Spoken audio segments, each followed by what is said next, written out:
Hey there, brave soul.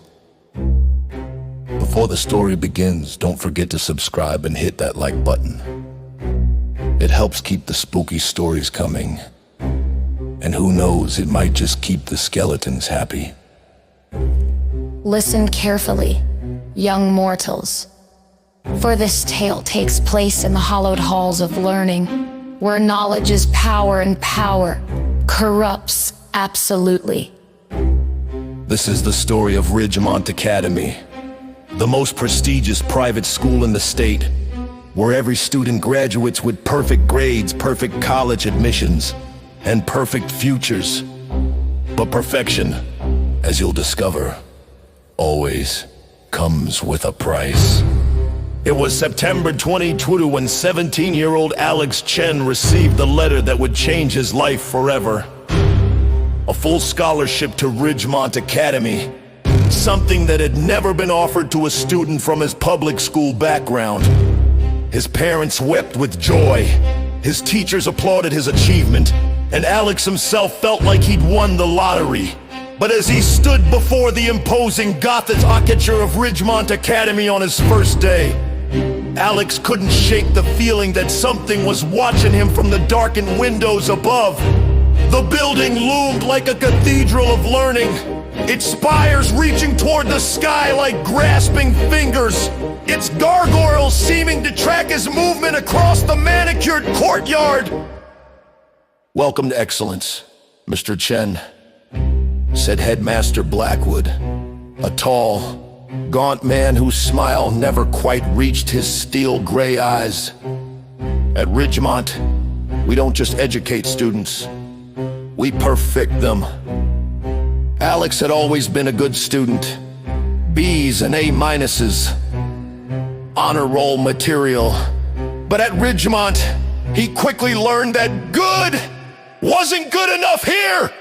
Every student was expected to achieve nothing less than absolute perfection in every subject, every test, every assignment. Alex's first week at Ridgemont was a nightmare disguised as a dream. The classes were impossibly advanced, the homework load crushing, and the expectations inhuman. While his public school classmates were learning basic calculus, Alex found himself tackling quantum physics equations that would challenge graduate students. But it wasn't just the academic pressure that disturbed him, it was his fellow students. Every single one of them was perfect, not just academically, but physically, socially, mentally. They never seemed tired despite the impossible workload. They never made mistakes on tests. They never showed frustration or stress. "How do you do it?" Alex asked his roommate, Marcus Wellington, after spending 6 hours straight on a single chemistry assignment. Marcus looked up from his own work, advanced neurosurgery techniques that seemed more suited to medical school than high school. His eyes were bright, almost luminous in the dim dormitory light. "You'll understand soon enough," Marcus said with that same perfect smile they all wore. "Once you embrace the Ridgemont way, everything becomes easier." That night, Alex discovered what Marcus meant. He was awakened at exactly 3:17 a.m. by the sound of footsteps in the hallway, not the sneaky shuffle of students breaking curfew, but the synchronized march of dozens of feet moving in perfect unison. Peering through his door's keyhole, Alex watched in horror as every student in his dormitory walked past in a single file line. Their eyes were closed, their faces blank, their movement mechanical. They walked like sleepwalkers, but with purpose, heading toward the basement levels of the school that students weren't supposed to access. Alex followed at a distance, his heart pounding with each step deeper into the bowels of Ridgemont Academy. The basement was a maze of corridors lined with doors that had no handles, only small windows that glowed with an eerie blue light. Through one of these windows, Alex saw something that nearly stopped his heart. Students, dozens of them, sitting perfectly still in chairs arranged in concentric circles. Their heads were tilted back, their mouths open, and thin streams of silvery light were flowing from their skulls ceiling! The crystal pulsed with collected knowledge, harvested intelligence, stolen dreams and ambitions, and standing before it, arms raised in reverent worship, was Headmaster Blackwood.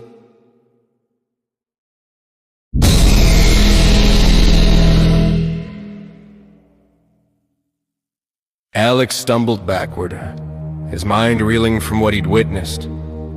But as he turned to flee, he found his path blocked by a figure in the shadows. A girl about his age with platinum blonde hair and eyes that seemed to glow with their own inner light. "You shouldn't be here," she whispered. But there was something different about her voice, something more human than the other students. "They'll know you've seen. They always know." "Who are you?" Alex gasped, pressing himself against the cold stone wall. "I'm Sarah," she said, glancing nervously at the door behind them. "I was like you once, a scholarship student brought here because of my potential. But I learned the truth before it was too late." Sarah explained in hurried whispers that Ridgemont Academy wasn't just a school, it was a feeding ground. The crystalline structure in the basement was an ancient artifact that consumed human intelligence, creativity, and ambition, leaving behind perfect but hollow shells. The graduates of Ridgemont weren't successful because of superior education. They were successful because they'd been turned into vessels for the crystal's accumulated knowledge. But they're not really them anymore. Sarah continued, her voice barely audible. "The real students are trapped inside the crystal, their consciousness harvested to feed its hunger for knowledge. The bodies walking around upstairs are just empty puppets wearing their faces." Alex felt sick. How many students know the truth? "Just us," Sarah said grimly. "I've been hiding in the walls for 3 months, surviving on scraps from the kitchen, trying to find a way to destroy that thing. But it's protected by more than just the headmaster. There are things down here, ancient things that guard the crystal." As if summoned by her words, a low growling echoed through the corridors. Something was moving in the darkness beyond the blue-lit chambers. Something that sounded far too large and far too hungry to be entirely of this world. "We need to get back upstairs," Sarah urged, grabbing Alex's arm. "If you're not in your bed by morning, they'll know something's wrong." They crept back through the maze of corridors, but Alex couldn't shake the image of his fellow students sitting in those chairs, their life force being drained away while their bodies continued to attend classes, take tests, and maintain perfect grades. The next morning at breakfast, Alex looked around the dining hall with new eyes. Every student sat with perfect posture, ate with mechanical precision, and conversed in polite, measured tones. But when he looked closely, he could see it. The subtle emptiness behind their eyes, the way their smiles never varied, the complete absence of genuine human emotion. "Good morning, Alex," Marcus said, settling into the seat beside him. "You look tired. Perhaps you should visit the school counselor. She's very good at helping students adjust."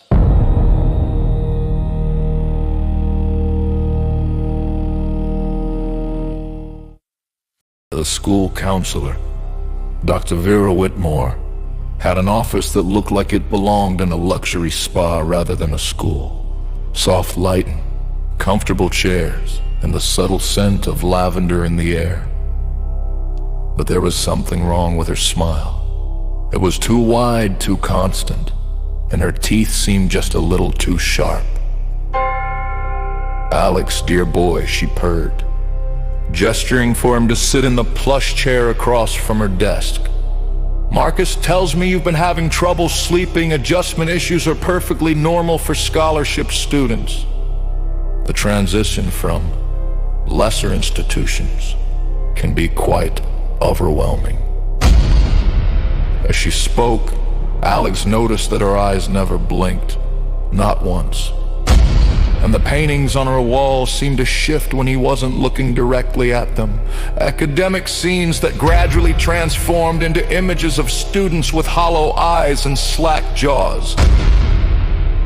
"I have something that will help," Dr. Whitmore continued, reaching into her desk drawer.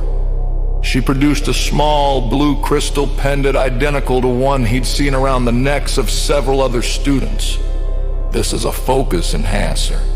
It helps quiet the mind, improves concentration, makes studying so much more efficient."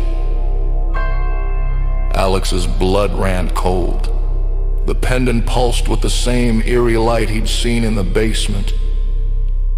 I don't think I need that." "Oh, but you do!" Dr. Whitmore's smile became predatory. "Your grades have been slipping. Alex, B- in advanced physics, A- in theoretical chemistry at Ridgemont. We expect nothing less than perfection!" She stood up from her chair, and Alex realized she was much taller than she'd appeared sitting down, unnaturally tall. Her limbs too long for her body. As she moved toward him, he could see that her shadow on the wall didn't match her movements, writhing and twisting like something alive. "The pendant will help you achieve your full potential," she said, reaching toward his neck with fingers that had too many joints, just like it helped all the others. Alex bolted from the chair and ran for the door, but it slammed shut before he could reach it. The office around him began to change. The walls stretching upward, the ceiling dissolving into darkness, the floor becoming transparent to reveal the crystal chamber below. "You can't run from excellence, Alex." Dr. Whitmore's voice echoed from everywhere and nowhere. "You can't hide from your destiny. Every student at Ridgemont must contribute to the greater good." But then the lights went out, and in the darkness, Alex heard Sarah's voice. "This way. Quickly!" A hidden panel in the wall had opened, revealing a narrow passage. Alex dove through it just as Dr. Whitmore's elongated arms reached for him, her fingers scraping against the stone as the panel slammed shut. Sarah led him through a network of maintenance tunnels that ran throughout the school like arteries through a body. "She's not human," Sarah gasped as they crawled through the narrow spaces. "None of the faculty are their guardians, ancient beings bound to protect the crystal and feed it new minds." "How do we stop them?" Alex asked, though he dreaded the answer. "There's only one way," Sarah said, pausing at a junction in the tunnels. "We have to destroy the crystal, but to do that, we need to get past the Guardians, and we need," she hesitated, her face pale in the dim light, "we need to sacrifice something. The crystal feeds on intelligence and ambition to destroy it. We have to give it what it wants most. A mind brilliant enough to overload its capacity."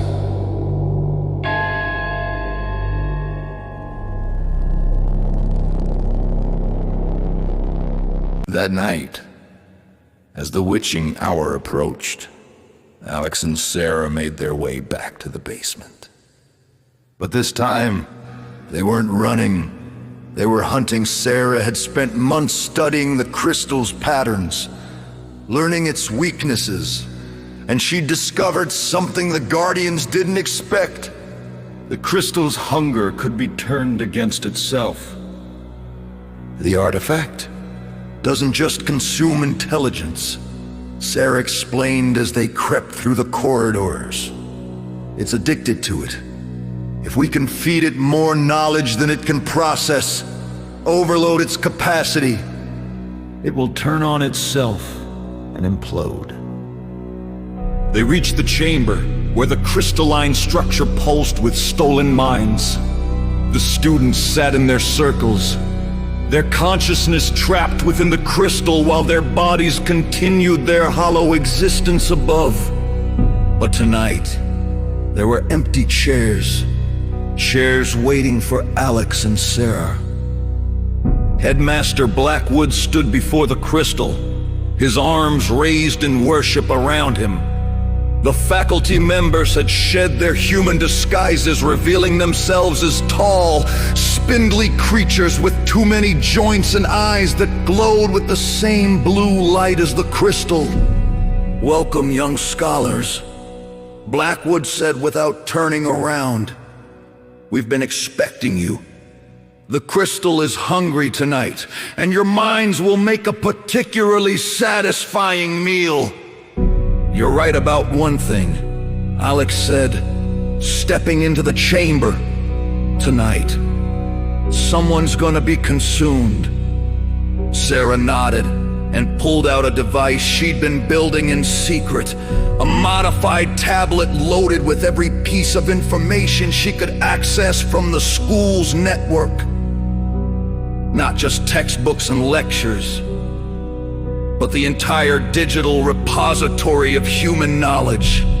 Wikipedia, academic databases, scientific journals, historical records, artistic masterpieces, philosophical treatises.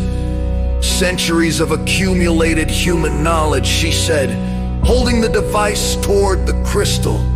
Every discovery, every invention, every thought and dream and breakthrough our species has ever achieved. Can your little rock handle that? Blackwood's eyes widened with hunger and alarm. "No, you don't understand what you're doing. The crystal has limits!" But it was too late. Sarah activated the device, and a torrent of information, the sum total of human civilization, began streaming into the crystal. The artifact began to pulse faster, its blue light becoming blindingly bright as it gorged itself on more knowledge than it had consumed in millennia. The trapped students in the chairs began to convulse as the crystal's hold on them weakened. The guardians shrieked and writhed as their connection to the artifact was severed, and the crystal itself began to crack, hairline fractures spreading across its surface as it struggled to contain the infinite vastness of human learning. "It's working," Sarah shouted over the growing cacophony. "But we need to get everyone out before it." The crystal exploded. Not with fire or force, but with pure knowledge. Waves of information, memories, dreams, and consciousness swept through the chamber, restoring the trapped students to their bodies and banishing the guardians back to whatever dark dimension had spawned them. When the authorities found Ridgemont Academy the next morning, it was nothing but an empty building. The students had all been returned to their families with no memory of their time there, though strangely they all retained the knowledge they'd gained. Real knowledge, not the hollow perfection the crystal had offered. Alex and Sarah were found unconscious in the ruins of the basement, surrounded by the shattered remains of the crystalline structure. They told investigators they'd been exploring the abandoned building and gotten lost in the tunnels. No one questioned their story. After all, who would believe the truth? But here's what the investigators didn't know. What Alex and Sarah kept to themselves. Destroying the crystal hadn't just freed the trapped students. It had also released something else. All the knowledge and ambition the artifact had consumed over the centuries, scattered to the winds like digital seeds seeking new ground to grow. And sometimes, late at night, when students around the world suddenly find themselves understanding concepts they've never studied, solving problems they've never encountered, dreaming dreams that aren't their own, they might wonder where that knowledge came from. The crystal is gone, but its hunger lives on, not in a single artifact, but distributed through the minds of countless students who now carry fragments of its accumulated wisdom. And in schools around the world, teachers notice students who are just a little too perfect, a little too brilliant, whose eyes sometimes glow with an inner light that shouldn't exist in mortal minds. The perfect student isn't gone. It's everywhere now. Waiting, learning, growing saint.